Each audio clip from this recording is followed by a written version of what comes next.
Hello दोस्तों, GK उत्कर्ष IQ में आप लोगों को स्वागत है। तो आज मैं ज्ञान बिंदु जीएस एकेडमी द्वारा बिहार पुलिस के लिए जो कि स्पेशल यह बिहार पुलिस के लिए स्पेशल जीके जीएस लाए हैं, जो कि यह बिहार पुलिस के लिए एग्जाम की दृष्टि से अति महत्वपूर्ण है। तो आप लोग मेरे इस क्वेश्चन को जरूर देखिएगा, जो कि यह स्पेशल है बिहार पुलिस के लिए, जो कि ज्ञान बिंदु जीएस एकेडमी द्वारा शुरू किया गया है और यह जो है एग्जाम में आने का अति संभावना है। इसलिए आप लोग यह जीके जीएस जरूर देखिएगा। तो आइए शुरू करते हैं। तो दोस्तों पहले क्वेश्चन पर आते हैं। तो पहला क्वेश्चन होगा, निम्नलिखित में से किस विदेशी आक्रमणकारी ने मरणोत्तर काल में आक्रमण किया था। तो दोस्तों इसका जो सही आंसर हो जाएगा ऑप्शन डी हो जाएगा, जो कि सभी द्वारा किया गया था। तो इसे हम बारी बारी से देखते हैं। हिंद यूनानी द्वारा जो कि किया गया था, और शक द्वारा किया गया था, और पौलो द्वारा भी किया गया था, और कुषाण के द्वारा भी किया गया था। सभी के द्वारा किया गया था, जो कि यह विदेशी आक्रमणकारी ने मरणोत्तर काल में आक्रमण किया था। तो इस तरह इसका आंसर डी हो जाएगा, सभी सही है। आते हैं दोस्तों अगले क्वेश्चन पे। तो अगला क्वेश्चन होगा, दोस्तों मेरे वीडियो को आप लोग एक बार लाइक कर दीजिए। आशा करते हैं कि लाइक कर दिए होंगे। तो क्वेश्चन पर आते हैं। तो अगला क्वेश्चन होगा, मरणोत्तर काल में विदेशी आक्रमणकारियों का सही क्रम बताना है।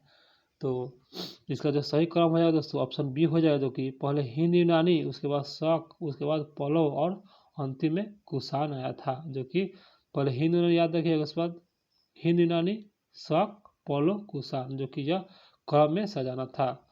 तो इस तरह से इसका आंसर बी हो जाएगा। आशा करते हैं दोस्तों मेरे वीडियो को आप लोग लाइक कर दिए होंगे। तो क्वेश्चन पर आते हैं। तो अगला क्वेश्चन होगा, शुंग वंश के संस्थापक कौन थे। तो इसका सही आंसर हो जाएगा ऑप्शन सी, पुष्यमित्र शुंग, जो कि यह शुंग वंश के संस्थापक थे। आगे क्वेश्चन कह रहा है ना कि निम्नलिखित में से कौन सा कथन सही है, सही कथन को चुनना है। तो इसका आंसर सी हो जाएगा, 2 और 3 कथन सही है।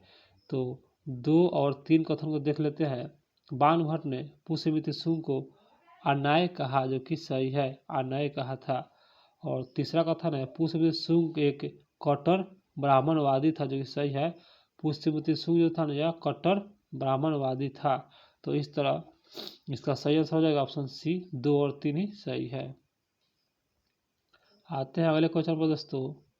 तो अगला क्वेश्चन होगा, निम्नलिखित में से किस ग्रंथ में यौवन आक्रमणकारी उल्लेख है। तो इसका जो सही आंसर हो जाएगा ऑप्शन डी हो जाएगा दोस्तों, ए और बी दोनों सही है। महाभाष्य और गागी संहिता, जो कि महाभाष्य और गागी संहिता में यौवन आक्रमण का उल्लेख मिलता है। आते हैं दोस्तों अगले क्वेश्चन पे। तो अगला क्वेश्चन कह रहा है कि निम्न में से कौन सा कथन सही नहीं है, मतलब गलत को चुनना है। तो यहाँ पर दिया है, ए में गागी संहिता जो कि एक ज्योतिष ग्रंथ था, जो कि सही है। और बी में है मलविकाग्निमित्रम, इसकी रचना कालिदास ने किया था, जो कि ये भी सही है। और यहाँ पर गलत चुनना है। तो देखते हैं आगे। तो उसके बाद सी में है पतंजलि हर्षवर्धन का राज पुरोहित था, जो कि यह गलत है। और डी में देखते हैं अयोध्या अभिलेख किस अभिलेख को धनदेव ने लिखवाया था, जो कि सही है। धनदेव द्वारा लिखवाया गया था अयोध्या अभिलेख। और गलत जो चुना था, इसका आंसर सी हो जाएगा, जो कि गलत है। आते हैं दोस्तों अगले क्वेश्चन पे। तो अगला क्वेश्चन कह रहा है, किस ग्रंथ में पुष्यमित्र शुंग को अशोक के 84,000 स्तंभों को तोड़ने वाला बताया गया था। किसको, तो पुष्यमित्र शुंग को बताया गया था। पुष्यमित्र को अशोक के 84 स्तंभों को तोड़ने वाला बताया गया था। तो पुष्यमित्र शुंग को। तो इसका जो सही आंसर हो जाएगा ऑप्शन बी हो जाएगा दोस्तों, दिव्यावदान, जो कि दिव्यावदान ग्रंथ में बताया गया था कि 84,000 स्तंभों को तोड़ने वाला बताया गया था। दिव्यावदान में बताया गया था। और इसके बाद अगला क्वेश्चन होगा, निम्नलिखित में से किस शासक ने 2 अश्वमेध यज्ञ करवाया था। तो इसका जो सही आंसर हो जाएगा ऑप्शन दोस्तों एक हो जाएगा, जो कि यह पुष्यमित्र शुंग द्वारा जो है ना, यह 2 अश्वमेध यज्ञ करवाया गया था पुष्यमित्र शुंग द्वारा। और आते हैं अगले क्वेश्चन पे दोस्तों। तो यहाँ पर अगला क्वेश्चन है, कह रहा है यहाँ पर मिलान करे, तो यहाँ पर लिखा है वंश और यहाँ पर संस्थापक लिखा हुआ है, तो इसे मिलान करना है। तो आइए इसे मिलाते हैं बारी बारी से। आते हैं दोस्तों अगले क्वेश्चन पर। तो अगला क्वेश्चन है, पुष्यमित्र शुंग किस धर्म का उपासना एवं संरक्षण था? तो इसका सही आंसर हो जाएगा ऑप्शन बी हो जाएगा, ब्राह्मण धर्म के थे, जो कि पुष्यमित्र शुंग थे ना, यह ब्राह्मण धर्म के थे। आते हैं दोस्तों अगले क्वेश्चन पे। तो अगला क्वेश्चन है, पुष्यमित्र शुंग किसका सेनापति था? तो इसका जो सही आंसर हो जाएगा ऑप्शन एक, बृहद्रथ का। जो पुष्यमित्र शुंग जो था ना, यह बृहद्रथ का सेनापति था। अगला क्वेश्चन होगा, निम्नलिखित में से किस ग्रंथ से यह पता चलता है कि पुष्यमित्र शुंग पुष्य धर्म का संस्थापक था? तो इसका सही आंसर हो जाएगा ऑप्शन एक हो जाएगा, यह दिव्यावदान। दिव्यावदान से यह ग्रंथ है, इसी से पता चलता है कि पुष्यमित्र शुंग जो कि पुष्य धर्म का पुत्र था, जो कि यह दिव्यावदान से पता चलता है। आते हैं अगले क्वेश्चन पे। तो अगला क्वेश्चन होगा, बहुत स्तूप का निर्माण किसने करवाया? तो इसका जो सही आंसर हो जाएगा ऑप्शन डी हो जाएगा, पुष्यमित्र शुंग द्वारा करवाया गया था बहुत स्तूप का निर्माण। अगला क्वेश्चन होगा, बौद्ध धर्म ग्रंथों के अनुसार किसके विषय में कहा गया कि वह बौद्ध विरोधी था और बौद्ध विहारों को नष्ट किया तथा बौद्ध भिक्षुओं को हत्या की थी? जो कि यह किसके बौद्ध धर्म ग्रंथों के अनुसार किसके विषय में? तो इसका जो सही आंसर है ऑप्शन सी हो जाएगा, पुष्यमित्र शुंग। इसका आंसर पुष्यमित्र शुंग हो जाएगा। एक बार फिर से पढ़ते हैं क्वेश्चन, बौद्ध ग्रंथों के अनुसार किसके विषय में कहा गया कि वह बौद्ध विरोधी था और बौद्ध विहारों में नष्ट किया और तथा बौद्ध भिक्षुओं को हत्या की थी? तो यह है पुष्यमित्र शुंग द्वारा यह सब मतलब ये कहा गया था, इन्हीं के द्वारा सब हुआ है ये सब। आते हैं अगले क्वेश्चन पे। तो अगला क्वेश्चन होगा, मौर्य शासकों की तरफ से किसने विदर्भ का शासक नियुक्ति किया गया था? तो इसका सही आंसर हो जाएगा, तो दोस्तों इसका सही आंसर हो जाएगा ऑप्शन डी, यक्षसेन। जो कि मौर्य शासकों की तरफ से किसने विदर्भ का शासक नियुक्ति किया गया था? तो यक्षसेन को नियुक्ति किया गया था विदर्भ का शासक। आते हैं दोस्तों अगले क्वेश्चन पे। तो अगला क्वेश्चन होगा, निम्नलिखित में से कौन सा शुंगों का स्वाभाविक शत्रु था? तो इसका जो सही आंसर हो जाएगा ऑप्शन एक हो जाएगा दोस्तों, यक्षसेन। यक्षसेन जो थे ना, यह शुंगों का स्वाभाविक शत्रु था, यक्षसेन। आते हैं दोस्तों अगले क्वेश्चन पे। तो अगला क्वेश्चन होगा, शुंग शासक अग्निमित्र निम्न में से किस लेखक की कृति का नायक था? तो इसका सही आंसर होगा दोस्तों ऑप्शन सी, कालिदास। कालिदास जो है ना, यह कृति का नायक था, कालिदास। आते हैं अगले क्वेश्चन पे। तो अगला क्वेश्चन होगा, मल्लविकाग्निमित्रम कालिदास के ग्रंथ जो आधारित है किस पर आधारित है? तो इसका आंसर जो बी हो जाएगा, यह प्रेम पर आधारित है। यह जो है प्रेम पर आधारित है। अगला क्वेश्चन पर आते हैं। तो अगला क्वेश्चन है, पुष्यमित्र शुंग द्वारा 2 बार अश्वमेध यज्ञ करने की पुष्टि विवरण जो कहाँ से मिलता है? तो जो इसका सही आंसर हो जाएगा ना, ऑप्शन डी हो जाएगा दोस्तों, ए और बी दोनों से मिलता है। तो पहला देखते हैं, धनदेव के अवध्य अभिलेख से मिलता है 2 बार अश्वमेध, और पतंजलि के महाभाष्य ग्रंथ से मिलता है 2 बार अश्वमेध। उसके बाद अगला क्वेश्चन पर आते हैं। तो वसुमित्र, अग्निमित्र और भागभद्र निम्नलिखित में से किस वंश के प्रतापी राजा थे? तो इसका सही आंसर हो जाएगा ऑप्शन सी, शुंग वंश के प्रतापी राजा थे। अगला क्वेश्चन है दोस्तों, निम्नलिखित में से किस अभिलेख से ज्ञात होता है कि कलिंग नरेश खारवेल ने पुष्यमित्र शुंग को पराजित किया था? जो कि यह किस अभिलेख से प्राप्त होता है? तो इसे जो सही आंसर हो जाएगा ऑप्शन एक हो जाएगा, जो कि यह हाथी गुफा अभिलेख से प्राप्त होता है, जो कि पुष्यमित्र शुंग को पराजित किया गया था, हाथी गुफा अभिलेख से मिलता है। आते हैं क्वेश्चन पे। तो क्वेश्चन होगा, निम्न में से कौन सा कथन सही है? तो सही कथन का चुनना है। तो पहला कथन देखते हैं, पुष्यमित्र शुंग के समय में यवन आक्रमण हुआ था, जो कि सही है, यवन आक्रमण हुआ था पुष्यमित्र शुंग के समय। दूसरा कथन है, डेमेट्रियस यवन राजा था, सही है, और पुष्यमित्र शुंग के समकालीन था, जो कि यह भी सही है। अगला क्वेश्चन है यवन राजा के संकेत और मथुरा पर अधिकार करने का विवरण गागी संहिता से मिलता है, जो कि सही है। यवन राजा के जो संकेत और मथुरा पर अधिकार करने का जो विवरण मिलता है गागी संहिता से मिलता है। तो इस प्रकार सभी कथन सही है, 1, 2 और 3। अगला क्वेश्चन होगा दोस्तों, शुंग शासक भागभद्र किस धर्म का अनुयायी था? तो इसका जो सही आंसर हो जाएगा ऑप्शन डी, भगवत धर्म का अनुयायी था, जो कि शुंग शासक भागभद्र जो था ना, यह भगवत धर्म का अनुयायी था। आते हैं दोस्तों अगले क्वेश्चन पे। तो अगला क्वेश्चन होगा हेलियोडोरस किसके दरबार में आया था? तो इसका जो सही आंसर हो जाएगा ऑप्शन बी हो जाएगा, भागभद्र के दरबार में आया था। कौन? तो हेलियोडोरस। आते हैं दोस्तों अगले क्वेश्चन पे। तो अगला क्वेश्चन होगा शुंग काल की राजनीतिक तथा सांस्कृतिक राजधानी क्रमशः कहाँ थी? शुंग काल की। तो इसका जो सही आंसर हो जाएगा ऑप्शन सी हो जाएगा, पाटलिपुत्र और विदिशा। जो राजनीतिक राजधानी थी ना शुंग काल में, पाटलिपुत्र था, और सांस्कृतिक राजधानी जो कि विदिशा में था। इस प्रकार इसका आंसर सी हो जाएगा। अगला क्वेश्चन होगा निम्न कथनों पर विचार कीजिए। तो सभी कथन को बारी बारी से देखते हैं और विचार करते हैं। आते हैं अगले क्वेश्चन पर। तो अगला क्वेश्चन है शुंग वंश का अंतिम शासक कौन था? तो इसका जो सही आंसर हो जाएगा ऑप्शन बी हो जाएगा, देवहूति।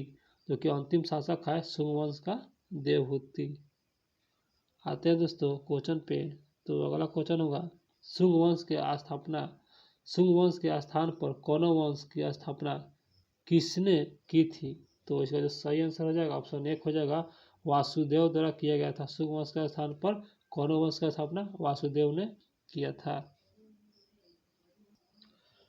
अगला क्वेश्चन होगा किस काल में सांस्कृतिक तथा हिंदू धर्म का पुनरुत्थान हुआ था? किस काल में? तो इसका सही आंसर हो जाएगा ऑप्शन सी, यह शुंग वंश के काल में हुआ था। इसका आंसर सी हो जाएगा, शुंग वंश के काल में हुआ था, जो कि सांस्कृतिक तथा हिंदू धर्म का पुनरुत्थान जो कि शुंग वंश के काल में हुआ था। अगले क्वेश्चन पर आते हैं। तो अगला क्वेश्चन होगा किस काल में स्तूप को बनाने में पत्थर का उपयोग किया जाने लगा? किस काल में स्तूप को जो कि पत्थर का प्रयोग किया जाने लगा? तो इसका सही आंसर हो जाएगा ऑप्शन डी हो जाएगा, शुंग काल में जो है यह पत्थर का प्रयोग किया जाने लगा स्तूप को। आगे आते हैं क्वेश्चन पे। तो अगला क्वेश्चन है मध्य भारत में भरूच स्तूप का निर्माण किस वंश के शासन काल में हुआ था? तो इसका सही आंसर हो जाएगा ऑप्शन बी, जो कि शुंग वंश के शासन काल में हुआ था। भरूच स्तूप का निर्माण शुंग वंश के शासन काल में हुआ था। आते हैं अगले क्वेश्चन पर दोस्तों। तो क्वेश्चन होगा कौरव वंश के स्थापना कब हुआ? तो इसका सही आंसर होगा ऑप्शन डी हो जाएगा, 75 ईस्वी पूर्व हुआ था। कौरव वंश का स्थापना 75 ईस्वी पूर्व हुआ था। अगले क्वेश्चन पर आते हैं। तो शुंग वंश का अंतिम शासक देवहूति की हत्या किसने की थी? तो जो देवहूति की हत्या किसने की थी? तो इसका सही आंसर हो जाएगा ऑप्शन 1, वासुदेव द्वारा कर दिया गया था। वासुदेव ने ही जो देवहूति की हत्या कर दिया था, वासुदेव कर दिया था। आते हैं अगले क्वेश्चन पे। तो निम्न में से कौन सा कथन सही है? सही कथन को चुन लेना है दोस्तों। इस प्रकार पहला कथन पढ़ते हैं, कौरव वंश के जानकारी के लिए सर्वाधिक महत्वपूर्ण स्रोत हर्षचरित है। तो यह सही है, हर्षचरित है। और दूसरा कथन है कौरव वंश के शासक ब्राह्मण जाति के थे, जो कि सही है, वो ब्राह्मण जाति के थे और इस वंश के केवल 4 शासक हुए थे, जो कि यह भी सही है। कथन 1, कथन 2 कथन सही है और कथन 3 जो है दोस्तों यह गलत होगा। तो इसलिए इसका आंसर जो है ना बी हो जाएगा, ए और 2 दोनों सही है। तो इस प्रकार आते हैं अगले क्वेश्चन पे। तो अगला क्वेश्चन होगा वैदिक धर्म एवं संस्कृति को संरक्षण को परंपरा निम्नलिखित में से किस वंश के द्वारा आरंभ की गई थी? जो कि वैदिक धर्म और सांस्कृतिक संरक्षण। तो इसका सही आंसर है ऑप्शन बी हो जाएगा, शुंग वंश द्वारा जो यह आरंभ किया गया था, शुंग वंश। आते हैं दोस्तों अगले क्वेश्चन पे। तो क्वेश्चन होगा कौरव वंश का अंतिम शासक बताना है। तो कौरव वंश का अंतिम शासक जो है ना यह सुशर्मा। कौरव वंश के अंतिम शासक सुशर्मा। अगले क्वेश्चन होगा कौरव वंश के अंतिम शासक सुशर्मा की हत्या किसने की? तो अंतिम शासक है कौरव वंश का अंतिम शासक सुशर्मा, जिनका हत्या जो किया था आते हैं ऑप्शन से। तो दोस्तों इसका सही आंसर हो जाएगा जो कि हत्या किया था यह, इसका आंसर डी हो जाएगा, सिमुख ने हत्या कर दिया था। आते हैं अगले क्वेश्चन पे। तो अगला क्वेश्चन कह रहा है कौरव वंश के स्थान पर किसने आंध्र सातवाहन वंश की स्थापना की? किसके स्थान पर? तो कौरव वंश के स्थान पर आंध्र सातवाहन वंश की स्थापना की। तो किसके द्वारा करवाया गया था? इसका आंसर भी हो जाएगा, सिमुख द्वारा करवाया गया था। आंध्र सातवाहन वंश की स्थापना सिमुख ने किया था, तो कौरव वंश के स्थान पर। आते हैं दोस्तों अगला क्वेश्चन है निम्न कथनों पर विचार करें। तो सभी कथनों को देखते हैं और विचार करते हैं। तो पहला कथन है सातवाहन वंश का संस्थापक सिमुख था, जो कि सही है। और दूसरा कथन है सातवाहन वंश शासक क्षेत्र मुक्त महाराष्ट्र, आंध्र प्रदेश और कर्नाटक था, जो कि सही है। सातवाहन वंश के शासक थे ना वह महाराष्ट्र, आंध्र प्रदेश और कर्नाटक यह संबंधित था। कथन तीसरा है पुराणों में आंध्र सातवाहन वंश को आंध्रभृत तथा अभिलेखों में सातवाहन कहा गया, जो कि यह भी सही है। तो इस प्रकार सभी कथन सही है, इसका आंसर डी हो जाएगा। आते हैं दोस्तों अगले क्वेश्चन पे। तो अगला क्वेश्चन कह रहा है सातवाहन वंश की राजधानी बताना है। तो इसका जो सही आंसर है ऑप्शन ए प्रतिष्ठान में ही सातवाहन वंश के राजधानी था। अगला क्वेश्चन आते हैं दोस्तों। तो अगला क्वेश्चन होगा निम्न में से कौन सा कथन सही है, और सही कथन को ही चुनना है। इसका आंसर जो है ना दोस्तों पहला कथन देखते हैं। तो पहला कथन होगा सातवाहनों की राजकीय भाषा प्राकृतिक, जो कि सही है, और लिपि ब्राही थी, जो कि यह भी सही है। और दूसरा कथन है सातवाहन वंश की जानकारी हमें अभिलेखों और सिक्कों स्मारक से प्राप्त होता है, जो कि सही है। अभिलेख, सिक्का और स्मारक से प्राप्त होता है सातवाहन वंश के जानकारी। तीसरा कथन है सातवाहन वंश का पहला महान शासक सतकर्णी प्रथम था, जो कि सही है। सतकर्णी प्रथम था सातवाहन वंश के प्रथम महान शासक। इस प्रकार सभी कथन सही है। तो यहाँ पर लिखा हुआ है ऑप्शन डी, सभी कथन सही है। आते हैं दोस्तों मिलान करना है। तो मिलान कर यहाँ लिखा है अभिलेख, यहाँ लिखा है संबंधित शासक। तो अभिलेख से और शासक को मिलान करना है। तो इस प्रकार इसे हम मिलान करते हैं। पहला लिखा हुआ है नाना घाट अभिलेख, जो कि यह रानी जो है रानी नगनिका से संबंधित शासक जो है नाना घाटी अभिलेख। और उसके बाद बी में है नासिक अभिलेख, जो कि दोस्तों यह जो है नासिक अभिलेख जो है गौतमी बलश्री से संबंधित है। सी में है काले अभिलेख, तो यह जो है यह वशिष्ठ पुत्र पुलुमावी से संबंधित है। और डी में है नासिक अभिलेख, जो कि यह गौतमी पुत्र सतकर्णी से संबंधित है। और यहाँ पर लिखा है नासिक अभिलेख दो का दोस्तों, तो एगो नासिक अभिलेख गौतमी बलश्री समेत है, एगो नासिक अभिलेख गौतमी पुत्र सतकर्णी से समेत है। तो इस प्रकार इसका जो सही आंसर हो जाएगा दोस्तों ऑप्शन 1 हो जाएगा, 3, 1, 2 और 4 हो जाएगा। आते हैं अगले क्वेश्चन पे दोस्तों। तो अगला क्वेश्चन है किस अभिलेख से यह पता चलता है कि गौतमी पुत्र सतकर्णी सातवाहन वंश का पहला प्रभावी शासक था? किस अभिलेख से पता चलता है?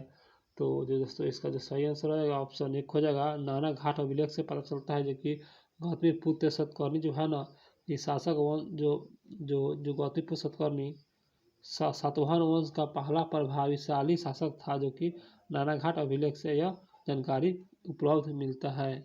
आते हैं अगले क्वेश्चन पे। तो अगला क्वेश्चन होगा किस सातवाहन शासक ने 2 अश्वमेध यज्ञ और 1 राजसूय यज्ञ करवाया था? तो किस सातवाहन शासक ने ये करवाया था? तो इसका जो सही आंसर रहेगा दोस्तों ऑप्शन 1 हो जाएगा, सतकर्णी प्रथम, जो कि 2 अश्वमेध यज्ञ करवाया था और 1 राजसूय यज्ञ करवाया था, जो कि सतकर्णी प्रथम द्वारा करवाया गया था। और इस प्रकार अगला क्वेश्चन पर आते हैं। तो अगला क्वेश्चन है निम्न में से किस शासक ने दक्षिणापथपति और अप्रतिहत चक्र की जैसी उपाधि धारण की? तो इसका सही आंसर ऑप्शन डी हो जाएगा, सतकर्णी प्रथम ने यह उपाधि धारण किया था। अगला क्वेश्चन है सातवाहन कालीन मालवी शैली का संबंध था? तो इसका सही आंसर हो जाएगा दोस्तों ऑप्शन 1 हो जाएगा, मुद्रा निर्माण से संबंधित है। सातवाहन कालीन मालव शैली का संबंध जो है ना मुद्रा निर्माण से संबंधित है। इस प्रकार आते हैं अगले क्वेश्चन पे। तो अगला क्वेश्चन कह रहा है निम्नलिखित में से किस सातवाहन शासक ने सिक्कों पर श्री शाह तथा अपनी पत्नी का नाम उत्कीर्ण करवाया था? तो इस प्रकार इसका आंसर हो जाएगा बी सतकर्णी प्रथम जो है ना यह जो कि सिक्कों पर श्री शाह और अपनी पत्नी का नाम उत्कीर्ण करवाया था, जो कि सतकर्णी प्रथम ने ही अपनी पत्नी का नाम उत्कीर्ण करवाया था, सतकर्णी प्रथम। तो इस प्रकार अगला क्वेश्चन हो जाएगा निम्न में से कौन सा कथन गलत है और गलत कथन को चुनना है? तो इस प्रकार इसका आंसर सी हो जाएगा जो कि गलत है, और गलत कथन को नहीं देखते हुए सही कथन को देख लेते हैं। तो बृहद कथा के रचयिता गुणाठय, जो कि यह सही है, गुणाठय है। और बी में है गाथा सप्तशती की रचना हाल ने किया था, जो कि सही है, गाथा सप्तशती की रचना हाल द्वारा किया गया था। और डी में है गौतमी पुत्र सतकर्णी सातवाहन वंश के सबसे महान शासक था, जो कि सही है, सातवाहन वंश का सबसे महान शासक गौतमीपुत्र सतकर्णी था। इस प्रकार जो गलत चुनना था इसका आंसर सी हो जाए, जो कि गलत है। आते हैं दोस्तों अगले क्वेश्चन पे। तो अगला क्वेश्चन होगा नासिक अभिलेख से गौतमीपुत्र सतकर्णी के विजय अभियान की जानकारी मिलता है, जो कि नासिक अभिलेख से। तो इस अभिलेख का निर्माण करने वाला किसने करवाया था? जो इस अभिलेख का निर्माण किसने करवाया था? तो इसका आंसर जो कि बी हो जाएगा गौतमी बलश्री द्वारा करवाया गया था। इस अभिलेख का निर्माण गौतमी बलश्री ने करवाया था, जो कि नासिक अभिलेख जो अभिलेख जो है नासिक अभिलेख का जो है ना जो निर्माण किया था गौतमी बलश्री। तो आते हैं दोस्तों अगले क्वेश्चन पे। तो अगला क्वेश्चन होगा किस अभिलेख से पता चलता है कि गौतमी पुत्र सतकर्णी के घोड़े ने 3 समुद्र का पानी पी लिया? देखिए बहुत अच्छा क्वेश्चन है, 3 समुद्र का पानी पी लिया किस अभिलेख से? तो इसका आंसर एक हो जाएगा नासिक अभिलेख से मिलता है, जो कि तीनों समुद्र का पानी पी लिया, जो नासिक अभिलेख से मिलता है। तो दोस्तों इस वीडियो में इतना ही, फिर इसका अगला पार्ट लेके आएंगे। तो मेरे वीडियो अच्छा लगा हो तो मेरे चैनल को सब्सक्राइब जरूर कीजिएगा और लाइक भी कर दीजिएगा, और कमेंट बॉक्स में ज़रूर बताइएगा कि वीडियो कैसा लगा। तो फिर अगले वीडियो में हम फिर मिलते हैं। तो मेरे वीडियो को सब्सक्राइब कर लीजिएगा, नहीं तो आप लोग भूल जाते हैं।